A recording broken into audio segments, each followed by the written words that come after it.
Ազգային ժողովի մեծարգո նախագահ, հարգելի նախագահություն, հարգելի գործընկերներ, սիրելի հայրենակիցներ։ Նախ մի անձնական բան պետք է ասեմ, ես ընդհանրապես մի սկզբունք ունեմ, որը որ իրականում կյանքի ընթացքում եմ սովորել, եւ դա ինձ համար դարձել է սկզբունք, անկախ իմ անձնական վերաբերմունքից մարդուն, ես կարող եմ շատ վատ անձնական վերաբերմունք ունենամ մարդու հանդեպ, այնպես որ անգամ դուրսը չուզենալով ստիպված բարևեմ այդ մարդուն, բայց քաղաքական գործընթացի մեջ առավել ևս ես պարտավոր եմ այդ մարդուն լսել, որովհետև ես չեմ բացառում, որ անկախ իմ անձնական վերաբերմունքից այնուամենայնիվ իր ասելիքի մեջ կարող է լինել ճշմարտության հատիկ։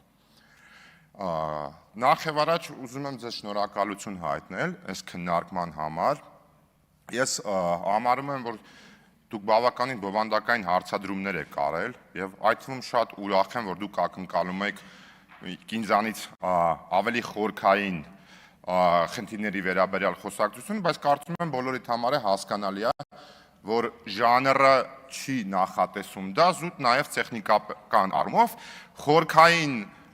քննարկումներ ես ինքս եմ ակնկալում եւ այդ խորքային քննարկումներին մենք իրար հետ ես ձեզ վստահեցնում եմ կհասնենք աշխատանքի ընթացքում եւ այդ թվում նաև ինքներդ կտեսնեք եւ կզգաք այդ խորքային քննարկումների աշխատանքի արդյունավետությունը։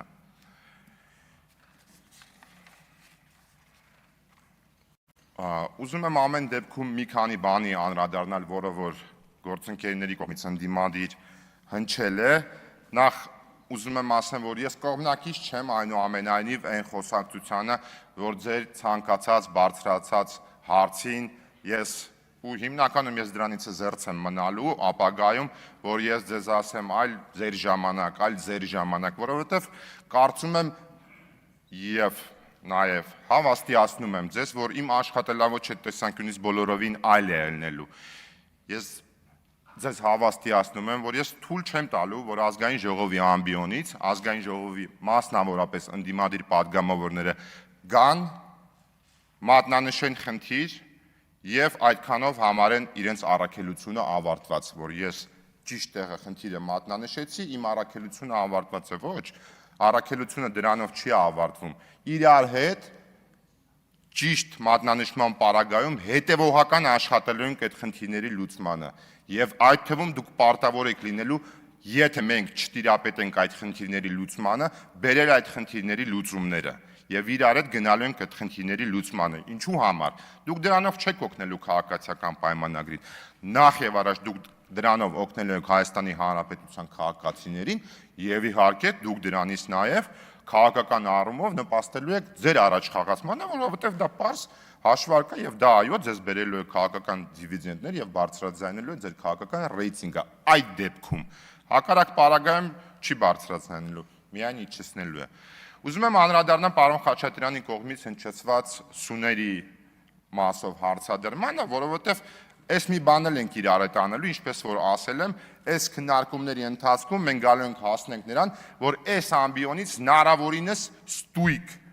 խոսքեր հնչեն եւ այդ թվում տվյալներ, մասնավորապես սուերի մասով պայմանագիրը կնքվել է 2019 թվականի դեկտեմբերի 1-ին, առաջի խմբականակը 4 հատը Հայաստանի Հանրապետություն մատակարարվել է 2019 թվականի դեկտեմբերին, 2020 թվականի 44-օրյա պատերազմը սկսվել է սեպտեմբերին, ես կարծում եմ պետք չի ասեմ, թե զենք զինամթերքի գնումը իրանից ինչ է ենթադրում, բավականին բարձր շղթա է, այդ թվում նաև ուսման հետ կապված տվյալ զինատեսակի մասով եւ բուն մատակարարումից, երբ որ Հայաստանի Հանրապետությունում ա եղել եւ պատերազմի միջև 9 ամիս տարբերություն կա, այլ ոչ թե 1.5 տարի, 1.5 տարին 18 ամիս է։ Կարծում եմ կարևոր այնուամենայնիվ արձանագրում է այդ տեսանկյունից։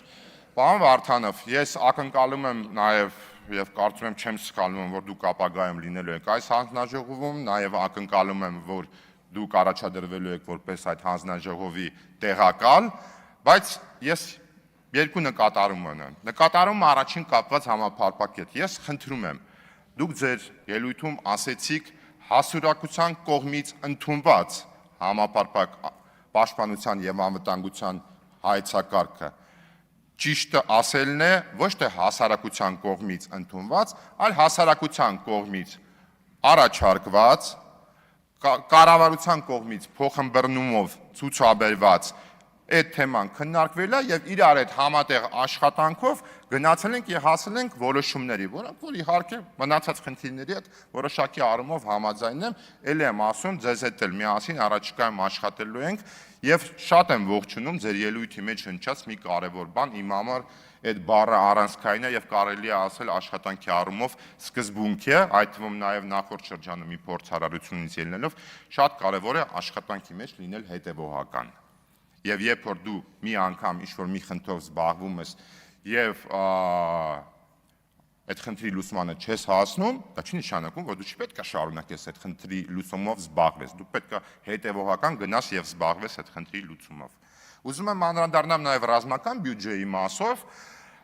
եթե չեմ սխալվում, հիմնականում պարոն Դավթյանը շեշտադրում դրեց, Հայաստանի Հանրապետության ռազմական բյուջեն 2017 թվականին եղել է 455 միլիոն դոլար։ 18 թվականին 508 միլիոն, 19 թվականին 643, 20 թվականին 632, 21 թվականին 622, 22 թվականին 796, 23 թվականին միլիարդ 324 միլիոն դոլար, 24 թվականին միլիարդ 420 միլիարդ դոլար, 25 թվականին միլիարդ 740 միլիոն դոլար, 26 թվականին միլիարդ 480 միլիոն դոլար։ Ինչու համար եմ սա ասում։ Հնչեց այն փաստը, որ 24 օրյայից հետո վերականգնվելու խնդիր ունենք, միանշանակ ճիշտ է, բայց ոչ միայն 44 օրյայից 20 թվի հետո, այդ թվում նաև 23 թվի դեպքերից հետո, երբ որ բազմաթիվ զենք եւ զինամիթեր կորցրեցինք, պատճառների մեջ չեմ խորանում, բայց դա չի միակ պատճառը։ Երբ որ դուք Ադրբեջանի ռազմական բյուջեն եք մատնանշում, խնդիրը հենց դրա մեջ է, որ տեսնելով, որ հարևան երկիրը աճեցնում է իր ռազմական բյուջեն, Հայաստանի Հանրապետության կառավարությունն է համապատասխան որոշումներ է կայացրել իր ռազմական բյուջեն նաև աճացնել, այլ հարցը իհարկե թե որքանում են համեմատելի ռեսուրսները։ Ուզում եմ անդրադառնամ նաև կրկին Արևմտյան Ադրբեջանի մասին, կապված արտաքին հետախուզության ծառայության հետ եւ այդ թվում նաեւ ձեր հարցին կպատասխանեմ այդ կոնտեքստում պարոն Վարդևանյան, ես շատ զարմացած եմ, որ դուք ասում եք, բա արտաքին հետախուզության ծառայությունը նշել է Արևմտյան Ադրբեջանի մասին։ Օրինակ չէի զարմանա, եթե դուք գայիք ասեիք, որ չի նշել Արևմտյան Ադրբեջանի մասին։ Որտեւ այդ դեպքում կստացվեր, որ մենք անտեսում ենք այդ սպառնալիքը։ Իսկ տվյալ պարագայում համապատասխան ինստիտուտը արձանագրել է այդ սպառնալիքը եւ դրա մասին բարձրաձայնում է եւ կրկին պնդում եմ, որ Հայաստանի Հանրապետության թե վարչապետը, թե կառավարության անդամները, թե քաղաքացիական պայմանագիր անդամները բազմիցս Արևմտյան Ադրբեջանի խոսույթի սպառնալիքների մասին խոսացել են եւ դեռ կարծում եմ շարունակաբար խոսալ են։ Ինչ վերաբերվում է քննչական կոմիտեի եւ արտաքին հետախուզության ծառայության տարանջատման մասին, գլոբալ առումով գաղափարի հետ ես համամիտ եմ, արդյունավետության տեսանկյունից կարծում եմ այնուամենայնիվ պետք է վիճակագրություն ունենանք ձեռքներիս տակ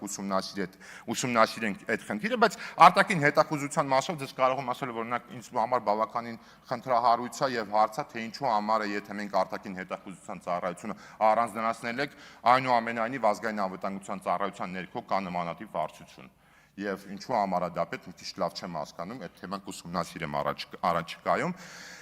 Մի քանի հատ էլ ասելիք ունեի, բայց այնուամենայնիվ կսահմանափակվեմ մի կարճ պարոն Մանուկյան, դուք միանշանակ եղել եք լավ ազգային ժողովի падգամավոր, պաշտպանության եւ անվտանգության հանձնաժողովի, ճիշտ շատ դեպքերում խնդիրներ եք մատնանշել, որոնք որ ես ինքս եմ ուզում մատնանշել, բայց մինչ այն պահը, երբ որ կներեք թուրը հանել եք ու որոշել եք, որ մի քանի տեղ պետք է արյան ծով սարքեք, էլի։ Որտեղ ամեն ինչ մեր մոտ փլուզվել է, խնդրում եմ այս անգամ եթե գալեք, դա ինչ չանեք։ Ինչ վերաբերում է պարոն Հազարյանի ասած սակրավորների մասին, ես շատ չեմ անդրադառնա, անիմաստ եմ համարում, պարոն Հազարյանին զուտ տեղեկացնում եմ, որ ես մշակված ունեմ հումանիտար ականազերծման մասին օրենք, իրան առաջիկայում հրավիրել եմ, իրար հետ միասին այդ օրենքի շրջանակում աշխատենք, պարոն Հազարյանը նաև շատ հումորներ արել ուսապարկերի մասին, այսօր ուսապարկով եկել, չգիտեմ, մի բան եղած չլինի միամիտ, եւ վերջում Պարոն Կարապետյան, Տիկին Գրիգորյան, ես անկասկած վստահ եմ, որ այնուամենայնիվ հավանաբար դուք կունենաք քաղաքական որոշում առայն, որ օրինակ իմ դեպքում ինչ չընտրել, հաշվի առնելով քաղաքական նպատակահարմարությունը եւ այդ թվում նաեւ ենթադրելով, որ եթե դուք ինձ ընտրեք, դա ինձ ինչ-որ լեգիտիմություն է ավելացնելու կամ պակասեցնելու։ Ամենևին ոչ, բայց ես ձեզ առաջարկում եմ, ավարտում եմ։ Ես ձեզ առաջարկում եմ հետեւյալը, որ քանի որ այնուամենայնիվ ես գիտեմ, որ ձեր մեջ կան մարդիկ, որոնք որ անձնապես կուզեն ինձ ընտրեն, եւ քաղաքական որոշման պարագայում կարող է որոշակի անհարմարություն լինի համար, ես ձեզ զուտ առաջարկում եմ, գուցե քննարկեք ազատ թողնել քվեարկությունը, եւ դա ինչու համար եմ ասում, իմ օգուտը դրանից որն անելու, ոչ թե լեգիտիմության ավելանալ թե պակասել, ներողություն եմ խնդրում, ավարտում եմ, այլ յուրաքանչյուր ավել քվեն ինձ համար լինելու է էլ ավելի մեծ պարտավորություն իմ աշխատանքը ավելի արդյունավետ կատարելու համար։ Այսքանը, շնորհակալ եմ։